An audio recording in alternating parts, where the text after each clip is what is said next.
Sa mahal ng bilihin ngayon, hindi na sapat ang iisang source of income para sa maraming tao. Ayon sa isang survey ng Bankrate, mahigit 36% ng mga working adults ngayon ay may side hustle na at malaking parte ng hustle culture na ito ay ang mga kabataan o Gen Zs. Ang good news, mas marami ng paraan para kumita ng extra income ngayon. Paano? Narito ang ilan sa mga pwede mong gawin. Freelancing ang isa sa pinakaunang option. Kung meron kang talento sa photography, videography, event hosting at voiceover, video editing at graphic design, content writing at social media management, may negosyo ka na. Maraming online platforms ang maaaring mag-connect sa iyo sa mga kliyente worldwide. Ayon sa datos, ang Philippine gig economy ay lumalago ng 25% bawat taon. At ang maganda dito, ikaw ang nagsiset ng iyong schedule. Maaari mo ring subukang maging virtual assistant. Sa parehong online platforms ay pwede kang makatagpo ng mga kliyente na nangangailangan ng assistant o nang gagawa ng mga admin job sa kanilang mga kumpanya.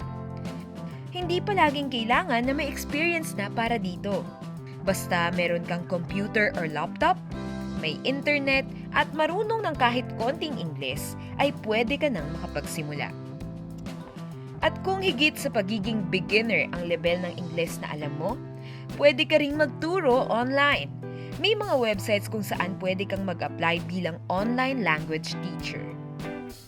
Pero bukod sa lingwahe, pwede ring hobbies ang ituro mo. Halimbawa, kung meron kang alam tugtugin na instrumento o kahit ang pagkanta at pagsayaw ay pwede mong ituro online. Usong-uso rin ang mga buy and sell at online selling. Mula sa bahay, maaari kang maging live seller o kaya naman ay isang affiliate. Sa pagre-rekomenda ng produkto ay pwede kang kumita kapag may bumili mula sa product link o yellow basket mo. Panghuli ay ang pagiging content creator.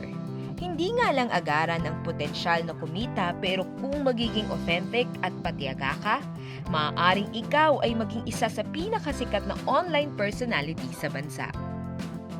Tandaan na ang side hustle ay hindi instant na solusyon.